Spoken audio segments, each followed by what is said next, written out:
అసలు ఉన్నపలంగా రేవంత్ సర్కార్ ప్రజావాణి వేదిక ఎందుకు మార్చిందనే చర్చ రాష్ట్ర వ్యాప్తంగా అయితే జరుగుతుంది. ఇక ఇదే అంశంపై ప్రస్తుతం మనతో మాట్లాడడానికి ప్రదీప్ అండ్ అలాగే లివిల్ ఇద్దరు హైదరాబాద్ నుంచి లైవ్ లో సిద్ధంగా ఉన్నారు.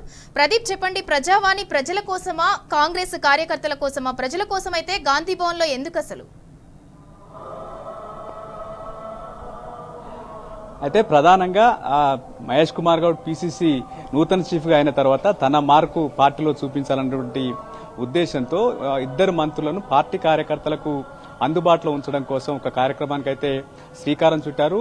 బుధ అదేవిధంగా శుక్రవారాల్లో ఒక మంత్రి గాంధీ భవన్లో అందుబాటులో ఉండాలి, కార్యకర్తలకు అందుబాటులో ఉండాలనేది ప్రధాన కాన్సెప్ట్. అయినప్పటికీ ఇక్కడ ఏదైతే రేవంత్ సర్కార్ వచ్చిన కొత్తలో ప్రజావానికి సంబంధించి పెద్ద ఎత్తున హడావుడైతే చేసింది.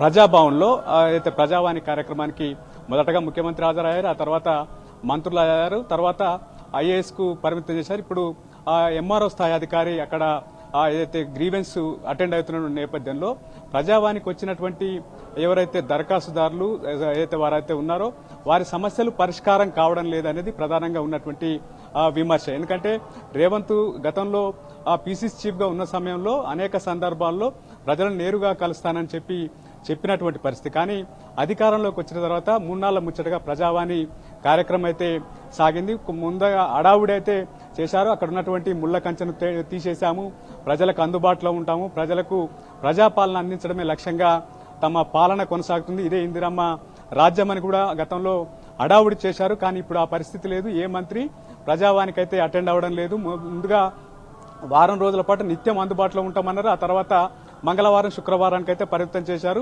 అక్కడ ఎవరు మంత్రులు రాకపోవడంతో ఎవరైతే సమస్యలున్నవారు, ప్రభుత్వానికి అయితే దరఖాస్తు చేసుకోవాలని భావించిన వారికి ఎక్కడికి వెళ్లాలో తెలియలేనటువంటి పరిస్థితి అయితే నెలకొంది. అయితే పిసిసి చేపట్టినటువంటి నూతన కార్యక్రమం ఏదైతే ఉందో ఇక్కడ కార్యకర్తలకు అందుబాటులో ఉండాలనే ఉద్దేశంతో మహేష్ కుమార్ గౌడ్ ఈ రోజు నుంచి కార్యక్రమం ప్రారంభించినప్పటికీ ఇక్కడికి వచ్చిన వాళ్ళు కార్యకర్తల కంటే ఎక్కువగా ఎవరైతే సమస్యలున్న వారు వచ్చినటువంటి పరిస్థితి. ఒక్కరోజే 208 అప్లికేషన్లు అయితే ప్రభుత్వానికి సంబంధించినటువంటి ఏదైతే అప్లికేషన్స్ వచ్చాయి, ముఖ్యంగా ప్రభుత్వానికి సంబంధించి చెప్పుకోవాల్సినటువంటి సమస్యలే ఇక్కడికి వచ్చి చెప్పినటువంటి పరిస్థితి. ఎందుకంటే ఇప్పటికే పేపర్లో అదేవిధంగా మీడియాలో పెద్ద ఎత్తున ప్రచారం అయితే జరిగింది. మంత్రి అందుబాటులో గాంధీ భవన్ లో 11 నుంచి 2 గంటల వరకు అందుబాటులో ఉంటారని చెప్పినటువంటి నేపథ్యంలో చాలా వరకు హెల్త్ శాఖకు సంబంధించినటువంటి గ్రీవియన్స్ వచ్చి అందులో ఎక్కువగా డయాలసిస్ సంబంధించినటువంటి కేసులు, అదేవిధంగా సీఎంఆర్ఎఫ్ సంబంధించినటువంటి అంశాలు కావచ్చు, ఇతర హాస్పిటల్ సంబంధించిన అంశాలతో పాటు అనేక అడ్మిషన్లకు సంబంధించి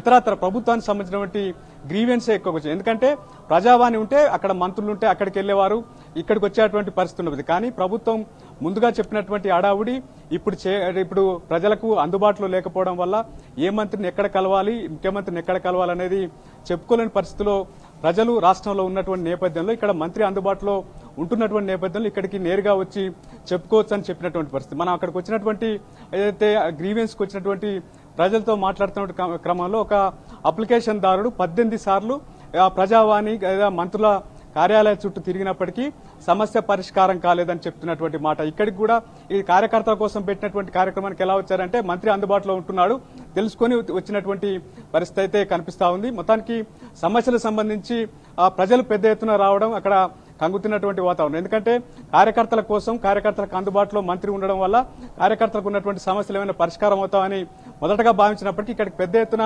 ప్రజలు తరలిరావడం పట్ల కాంగ్రెస్ పార్టీకి సంబంధించినటువంటి నేతలే విస్మయానికి గురి చేస్తున్నటువంటి పరిస్థితి. ఎందుకంటే మా కోసం వస్తారనుకుంటే ఇక్కడ పెద్ద ఎత్తున క్యూ లైన్లు కనపడుతున్నటువంటి పరిస్థితి. అయితే 11 నుంచి 2 గంటల వరకు ఉండాల్సినటువంటి కార్యక్రమం సంబంధించి మరొక 2 గంటలు అదనంగా పొడిగించినటువంటి పరిస్థితి కనిపిస్తుంది. పెద్ద ఎత్తున ఆ క్యూ లైన్లలో ప్రజలు ఉండడం వల్ల ఆ మంత్రి అనివార్యంగా అక్కడే ఉండి వారి సమస్యలు, వారి వినతి పత్రాలు తీసుకునేటువంటి పరిస్థితి అయితే కనిపిస్తుంది. ఎందుకంటే ఈ 10 నెలల కాలంలో మంత్రులు గాని ముఖ్యమంత్రి గాని కలిసి వారి ఏదైతే సమస్య చెప్పుకునేటువంటి పరిస్థితి అయితే కనిపించలేనటువంటి పరిస్థితి. ప్రజాభవన్ కు సంబంధించి పెద్ద ఎత్తున మొదట్లో అడావుడి చేశారు, ముఖ్యమంత్రి ఒకసారి అటెండ్ అయ్యారు, తర్వాత మంత్రులు ఒకరిద్దరు మినహాయిస్తే పెద్దగా అక్కడికి వచ్చినటువంటి లేవు. కాబట్టి ఇక్కడికి గాంధీ భవన్ రావడం పట్ల పెద్ద ఎత్తున ఒక కార్యకర్తలకు అందుబాటులో ఉండే పరిస్థితుల్లో ఇక్కడ పెద్ద ఎత్తున ఇతర సామాన్య ప్రజలు రావడం పట్ల కార్యకర్తలు అయితే విశ్వాసం వ్యక్తం చేస్తాను. ఇది కార్యకర్తలకు అందుబాటులో ఉండాల్సిన సమయంలో ఇతర వారు రావడం పట్ల కూడా చర్చ జరుగుతున్నటువంటి పరిస్థితి. మొత్తానికి